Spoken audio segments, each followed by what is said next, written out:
Ոնց եք տեր հայր։ Աստված որ Մենք համաշխարհային պատմության դասի շրջանակներում ցանկանում ենք ձեզ մի քանի հարց տալ մեր կրոնի վերաբերյալ, թե ինչպես է առաջացել ու մարդիկ ինչ պետք է անեն, այսինքն հավատը պահպանելու ու հավատից չհրաժարվելու համար։ Ինչպես կարող է մարդը ամրացնել իր հավատը առօրյա կյանքում։ նախ շնորհակալ եմ, որ դպրոցում էլ հետաքրքրություն կա այս ամեն ինչի հանդեպ եկեղեցու կրոնի, որովհետև մենք մեր պատմությունը լավ իմանալով գիտենք, որ երկար դարեր նույնիսկ երբ պետականություն չենք ունեցել, մեր եկեղեցին է մեզ պահել ու պահպանել ու որպես հայ ու հայ քրիստոնյա դարեր շարունակ գոյատևել ենք որպես ազգ։ Իսկ հավատքը ինչպես ամրացնել, յուրաքանչյուր մարդ Աստծո հետ պետք է մշտական շփման մեջ լինի, ինչպես ասվում է, եթե ուզում ես դու Աստծո հետ խոսել, պետք է աղոթես, իսկ եթե ուզում ես որ Աստված քեզ հետ խոսի, պետք է Աստվածաշունչ կարդաս։ Ու մեր կյանքի ընթացքում մենք շատ դժվարությունների առջև ենք կանգնում, թե ֆիզիկապես, թե հոգեբանական դժվարությունների առջև ենք կանգնում, ու այդ ամեն ինչում մեզ օգնության է գալիս Աստված Աստվածաշնչի միջոցով։ Աստվածաշունչը ամբողջ աշխարհում միակ գիրքն է, որ շատ թարգմանված է տարբեր լեզուներով ու թարգմանվել է տարբեր լեզուներով, որպեսզի Աստվածաշնչի միջոցով մարդիկ ճանաչեն Աստծուն,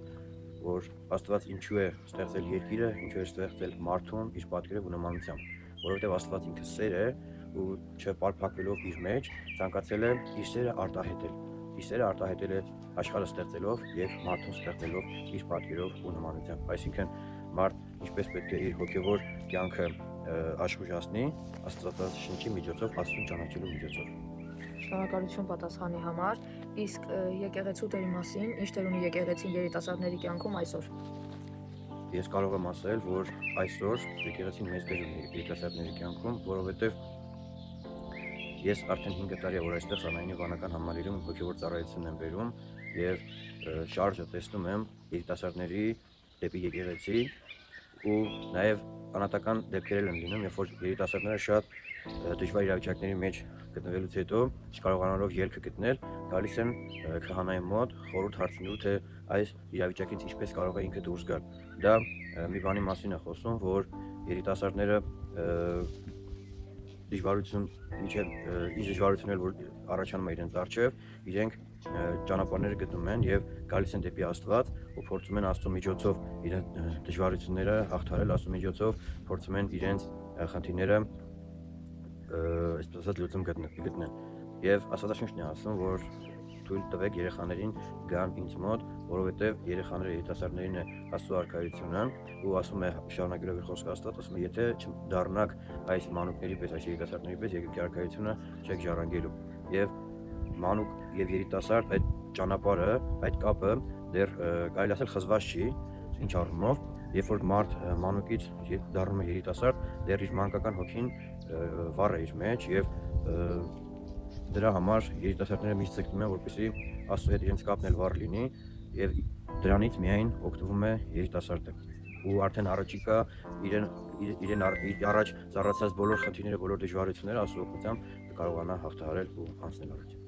Շնորհակալություն պատասխանի համար։ Իսկ ինչու է կարևոր աղոթքը եւ ինչպես ճիշտ աղոթել։ Ինչպես քիչ առաջ իմ խոսքի մեջ ասեցի, եթե մենք ուզում ենք Աստծո հետ զրուցել, պետք է աղոթենք։ Իսկ եթե ուզում ենք Աստված մեզ հետ զրուցի, պետք է Աստվածաշունչ կարդանք։ Յուրաքանչյուր մարդ Աստված ստեղծելով մարդուն իր պատկերով եւ նմանությամբ, մարդը ոչ միայն մարմին է, այլ նաեւ հոգի է։ Եվ մենք մեր առօրյա կյանքում շատ ուշադրություն ենք դարձնում մեր մարմնի վրա, զուգվում ենք, զարդարվում ենք եւ նույն ուշադրության կարիք ունի նաեւ մեր հոգին։ Ու մեր հոգու հզորացումը, մեր հոգու սնունդը, մեր հոգու աճը դա աղոթքի միջոցով է լինում։ Աստծուն ինչքան մենք մոտենանք մեր աղոթքով, մեր աստվածահաճո կյանքով, այդքան մեր հոգին ավելի կզորանա ու կկարողանանք մեր դիմաց ծառացած բոլոր դժվարությունները, բոլոր փորձությունները Աստծո օգնությամբ հաղթահարենք ու անցնենք առաջ։ Ոստի կխնդրեմ յուրաքանչյուր կլինի երիտասարդ կամ կլինի հասարակ հավատացյալ, ովքեր որ այսպես լոռիում այսպես մի խոսք ասում է, ես իմ Փայ Աստծուն հավատում եմ, բայց յուրաքանչյուրը պետք է գիտակցեն, որ Աստծուն հավատալու հետ մեկտեղ մենք ինչքան էլ փորձենք սուրբ կյանքով ապրենք, մեղք ենք գործում։ եւ այդ մեղքերից ազատվելու միակ ճանապարհը եկեղեցի գալն է, պատարակներին մասնակցելը եւ հաղորդություն ստանալն է, որովհետեւ երբ որ քահանան հավատացյալին հաղորդություն է տալիս, ասում է. «Սա եղեցի քեզ ի քավություն եւ ի թողություն մեղած»։ Այսինքն առանց հաղորդության չկա մեղքերի թողություն։ Շնորհակալություն պատասխանի համար, շնորհակալություն, որ ժամանակ տրամադրեցիք եւ պատասխանեցիք մեր հարցերին։ Ձեզ լավ օր ենք մաղթում, հուսով ենք կհանդիպենք։ Ես էլ եմ շնորհակալ, թող Աստված օրհնի ձեզ, թող իր ծրավոր աճով ու խաչով միշտ պահապան եւ օգնական լինի ձեզ։ Շնորհակալություն։ Հաջողություն։ Աստվածաշունչը քրիստոնեական ամենակարևոր սուրբ գիրքն է։ Այն համարվում է Աստծո խոսքը, որը փոխանցվել է մարդկանց տարբեր մարգարեների եւ առաքյալների միջոցով։ Այն գրվել է տարբեր ժամանակներում, մոտավորապես 1500 տարվա ընթացքում։ Աստվածաշունչը բաժանվում է երկու մասի՝ հին կտակարան եւ նոր կտակարան։ Հին կտակարան սա ավելի հին մաս է, որը պատմում է աշխարհի ստեղծման, մարդկության սկզբի եւ հրեաների պատմության մասին։ Այստեղ ընդգրկված են հայտնի պատմություններ՝ Ադամ եւ Եվա, Նոյան տապան, Մովսես, Եգիպտոսից ելքը եւ այլն։ Նոր կտակարան սա վերաբերվում է Հիսուս Քրիստոսի կյանքին եւ քրիստոնեության ձևավորմանը։ Այստեղ են ավետարանները, Հիսուսի կյանքի պատմությունը, առաքյալների գործերը, նամակներ, հայտնություն գիրքը։ Գլխավոր անձը Աստվածաշնչի կենտրոնական կերպարը Հիսուս Քրիստոսն է, որը իր ուսմունքներով հիմնված է սիրո, ներողամտության եւ արդարության վրա։ Եկեղեցին շինություն է, որտեղ քրիստոնյաները հավաքվում են աղոթելու, մասնակցելու պատարագին, մկրտությանը, պսակին եւ այլ ծեսերի։ Բայց եկեղեցի բառը նաեւ նշանակում է հավատացյալների համայնք։ Տարբեր դերերում եկեղեցիների կառուցվում են տարբեր ոճերով՝ բազիլիկա, գմբեթավոր, խաչաձև եւ այլն։ Պատմության մեջ ամենահին քրիստոնեական եկեղեցիներից մեկը համարվում է Դուրա Եվրոպոսի եկեղեցի, 3-րդ դար Սիրիա։ Սա սկզբում սովորական տուն էր, որը վերափոխվել էր աղոթքի վայրի, բայց եթե խոսում ենք պետության կողմից կառուցված առաջին պաշտոնական եկեղեցու մասին, ապա շատ կարևոր է Հայաստանը։ Էջմիածնի մայր տաճար կառուցվել է 301-ից 303 թվականներում։ Հայաստանը առաջին քրիստոնյա պետությունն է եւ Էջմիածինը համարվում է աշխարհի ամենահին գործող տաճարներից մեկը։ Եկեղեցի կառուցելը բարդ եւ կարևոր գործընթաց է։